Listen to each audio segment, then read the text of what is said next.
출애굽기 24장.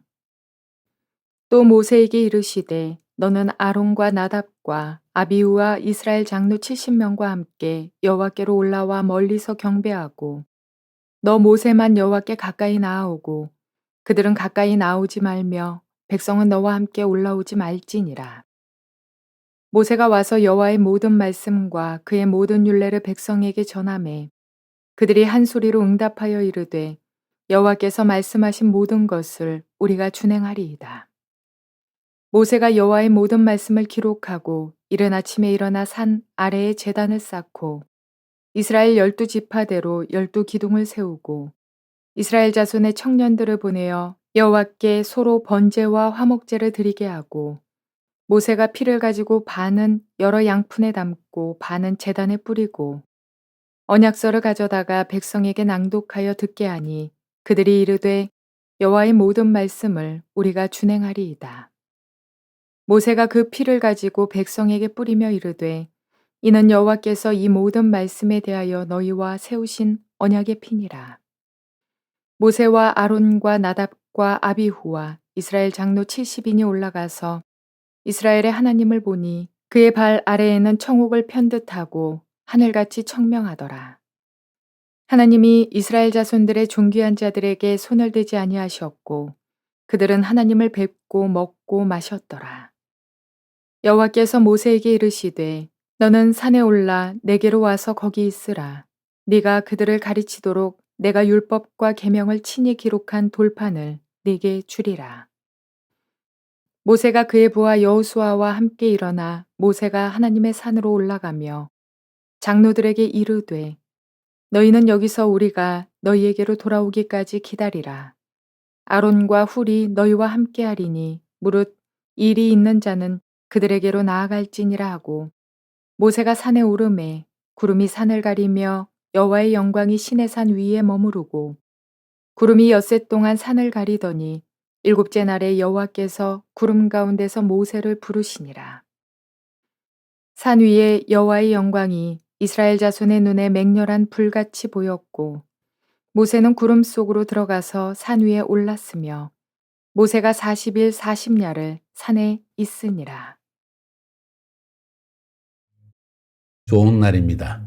성령님께서 오늘도 여러분의 심령 가운데 큰 은혜와 평강 주시기를 주님의 이름으로 축복하여 드립니다. 오늘은 출애굽기 24장 말씀을 통해서 시내산 언약이 의미하는 것은 라는 제목으로 말씀을 전해 드리려고 합니다.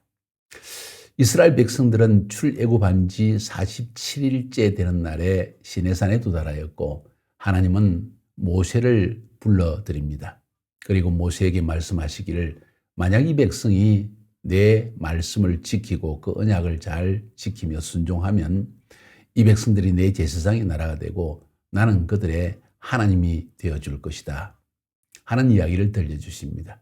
모세는 백성들에게 내려갔습니다. 그리고 이 하나님의 말씀을 전했을 때 백성들이 우리가 하나님의 말씀을 다 지키고 순종하겠습니다 하고 약속을 합니다.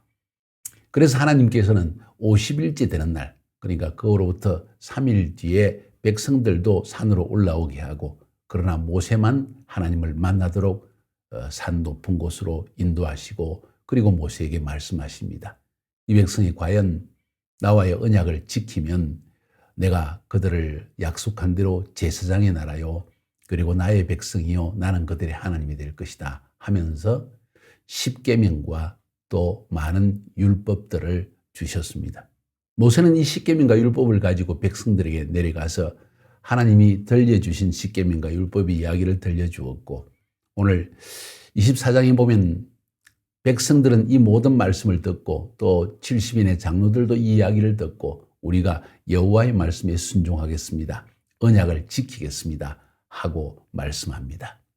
언약 혹은 계약서, 하나님과 이스라엘 백성들 사이의 계약서의 내용은 율법입니다. 십계명과 율법입니다. 그 율법의 마지막에 이 모든 율법과 십계명에 우리는 순종하겠습니다 하고 약속을 하고 사인을 하면 하나님과의 모든 언약은 끝이 나는 것입니다. 그런데 문제가 그렇게 쉬운 것은 아닙니다. 한번 자세히 들어보시기 바랍니다.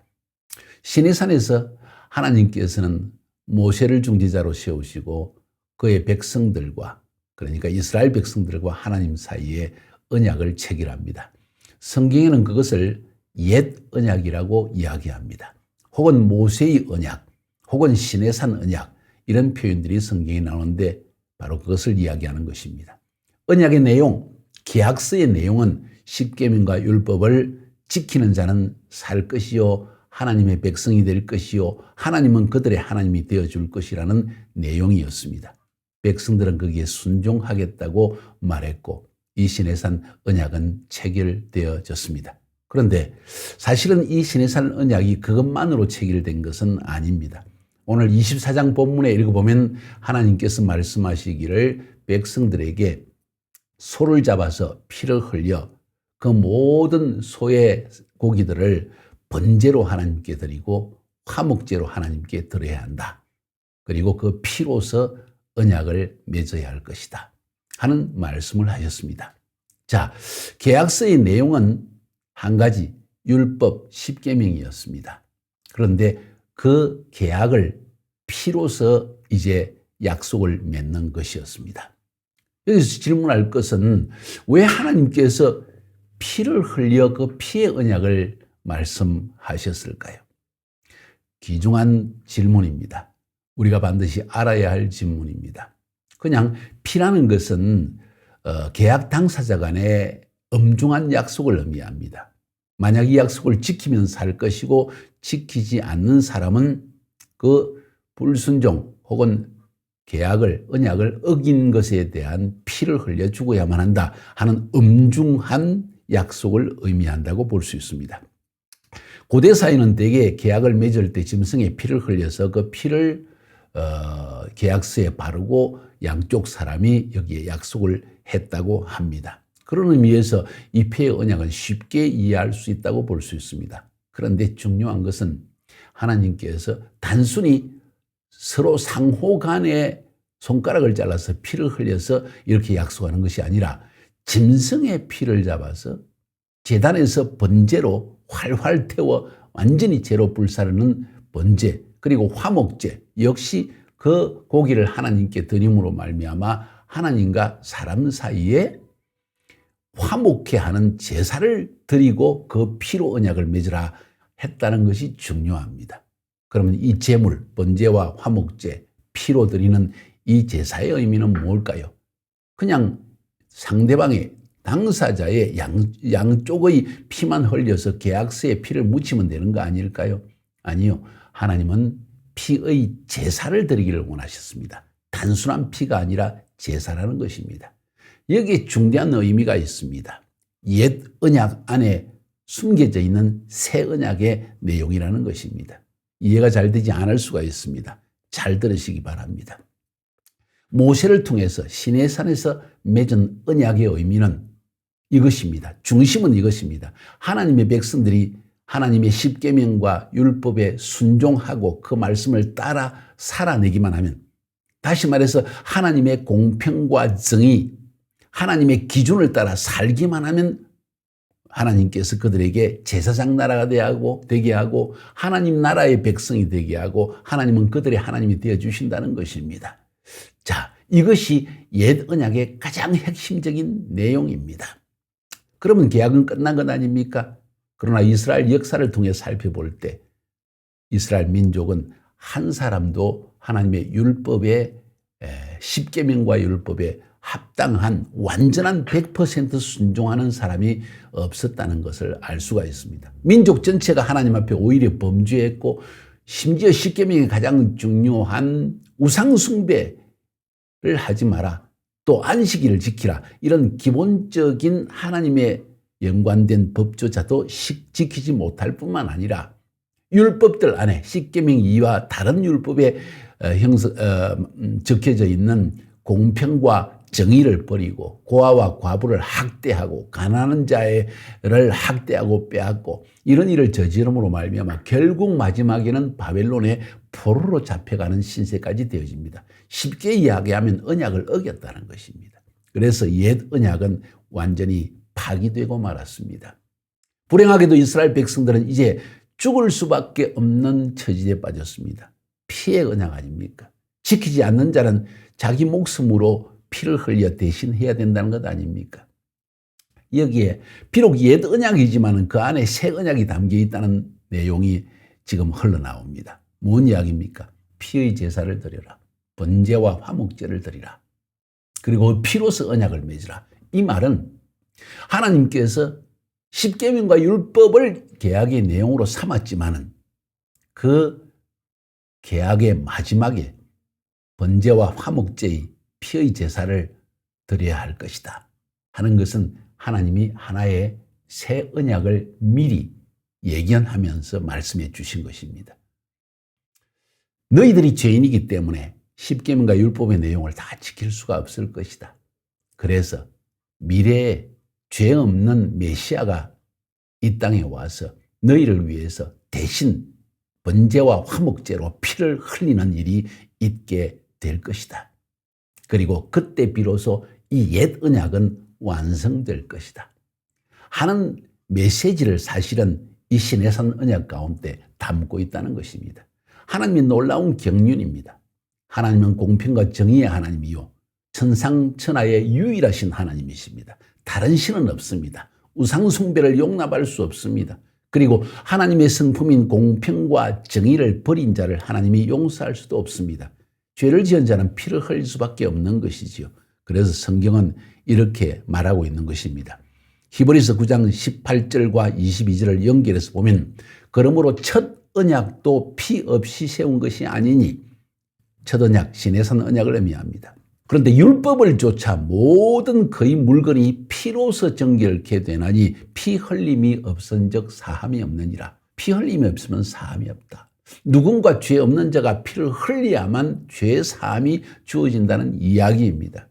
그것이 시내산 언약에는 포함되지 않았습니까? 사실은 하나님이 예언적으로 말씀하신 것입니다. 번제와 화목제를 소의 피를 흘려서 잡아라. 소는 민족을 대표하거나 지도자를 대표하는 것입니다. 이스라엘 모든 민족의 대표로서 누군가 와서 피를 흘릴 것이다 하는 것을 미리 예언적으로 옛 언약 가운데 담아 놓은 것입니다.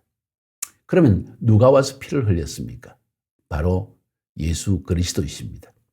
사람들은 십계명과 율법, 꼭 하나님의 성품을, 하나님의 기준을 따라 살아갈 수가 없고 결국 하나님의 법을 어길 수밖에 없기 때문에 죽을 수밖에 없는 죄인의 신세에 빠져 있는 것입니다. 그래서 누군가 죄 없는 분, 바로 하나님의 아들이신 예수 그리스도께서 이 땅에 오셔서 그가 우리를 대신하여 피를 흘리심으로 말미암아 우리로 하여금 대속, 죄를 속하는 그런 은혜를 베풀어 주신 것입니다. 그리고 누구든지 그 예수를 믿는 자에게는 구원받는 은혜를 하나님께서 베풀어 주셨다는 것입니다. 그래서 보니까 누가복음 22장 20절에 성찬식의 내용을, 아니 6월절 식사 때 한 이야기가 예수님께서 제자들과 함께한 이야기 가운데 하나가 나옵니다. 저녁 먹은 후에 잔도, 포도주잔, 포도주는 피를 상징하는 것입니다. 잔도 그와 같이 하여 가라사대 이 잔은 내 피로, 예수께서 말씀하시기를 내 피로 세우는 새 언약이니 새로운 언약입니다. 이미 시내산의 언약 가운데 예언되어진 옛 언약 가운데, 모세의 언약 가운데 이미 예언적으로 담겨져 있는 피의 언약의 내용입니다. 그런데 내 피로 이제는 새 언약을 세운다. 그때는 짐승의 피로 세웠지만, 옛 언약은 짐승의 피로 세웠지만 이제는 죄 없으신 예수 그리스도 하나님의 아들, 그분의 피로 세운 새 언약이다. 구언약 때는 율법을 지키는 자는 살 것이고 지키지 않는 자는 죽을 것이라고 했는데, 새 언약은 죄인들을 위해서 피를 흘리신 예수를 믿는 자는 살 것이요 믿지 않는 것은 죽을 것이라는 새로운 언약을 담아 놓은 것입니다. 그래서 예수님께서 누가복음 22장 20절에 6월절 식사를 하시면서 저녁 먹은 후에 포도주 잔도 그와 같이 하여 가라사대 이 잔은 내 피로 세우는 새 언약이니 곧 너희를 위하여 붓는 것이라. 예수님께서 우리를 위해서, 제자들을 위해서, 믿는 자들을 위해서 대신 흘린 피를 상징하는 것입니다. 사랑하는 여러분, 피에 대한 이야기, 성경에서 매우 중요한 이야기입니다. 옛 언약, 새 언약 모두 피로 맺어진 것입니다. 유월절 어린 양의 피, 그것도 역시 예수님이 오실 것을 미리 예언적으로 담아내온 내용입니다. 애굽에서 종살이한 이스라엘 백성들이 종살이에서 구원받고 이제 젖과 꿀이 흐르는 가나안 땅으로 들어가는 약속을 받게 된 것, 어떻게 그 일이 일어났습니까? 유월절을 통해서 일어났습니다. 애굽에 있는 모든 장자들은 죽임을 당했지만 어린 양의 피를 믿음으로 문설주와 그리고 문지방에 바른 이스라엘 백성, 하나님의 백성들은 모두 이 모든 장자의 죽음의 재앙에서 벗어나는 축복을 받게 된 것이죠. 쉽게 말해서 구원받은 것입니다. 죄인들에 대한 심판에서 구원을 받은 것입니다. 바로 이것이 피의 능력이라는 것입니다. 옛 언약에도 그 피는 예언적으로 담겨져 있었으나 그 예언적 피의 언약이 예수님이 십자가에 죽으실 때 새 언약으로 바뀌면서 우리에게 구체적인 죄의 용서를 가져왔다는 것입니다. 자, 우리 큰 그림을 살펴봅시다. 인간은 하나님이 창조하신 그 이후에 아담이 하나님의 말씀에 불순종함으로 말미암아 죄에 빠져들게 되었고, 죄라는 것이 인간의 생각과 삶 가운데 인간 사회 속에 들어오게 되어졌고, 이 죄는 모든 인간의 심령 속에 죄성으로 원죄로서 들어앉았고, 그로 말미암아 인간은 하나님의 십계명과 율법 앞에 죽을 수밖에 없는 존재가 되었습니다. 하나님은 이스라엘 백성들을 택하시고 그 이스라엘 백성을 통해서 피의 언약을 세우심으로 말미암아 이렇게 아담 이후로 범죄한 모든 사람들이 구원받을 수 있는 길을 예비해 주신 것입니다. 그것이 피의 언약의 내용입니다. 그래서 옛 언약도 거룩한 것이고 새 언약도 거룩한 것입니다. 그러나 옛 언약대로는 십계명과 율법을 지키지 않으면 죽을 수밖에 없다는 사실을 하나님께서 약속하셨고, 이스라엘 백성은 그 때문에 죄를 지어서 바벨론의 포로로까지 잡혀가고 하나님의 백성의 자리에서 떨어져 나가는 아픔과 고통을 겪었던 것입니다.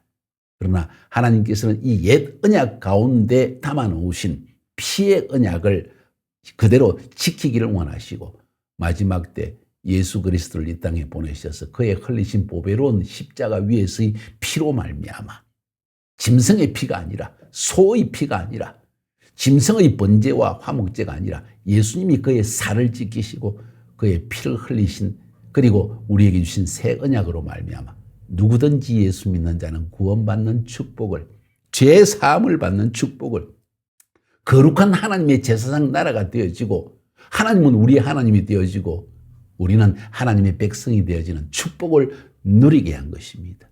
자, 이것이 시내산 언약의 의미하는 것입니다. 그러니까 시내산 언약은 단순히 십계명과 율법이라는 이 언약의 내용을 지키지 않으면 죽는다, 지키는 자만이 산다 하는 것을 의미하는 걸 넘어서서 이미 하나님은 이스라엘 백성에게 번제와 화목제, 소로 말미암아 피를 흘려서 피의 언약을 맺게 하시고 번제와 화목제로 그 짐승의 살을 찢어서 하나님께 드리는 이 예식을 통해서 미리 예언적으로 약속하신 것입니다. 예언적으로 언약을 맺으신 것입니다.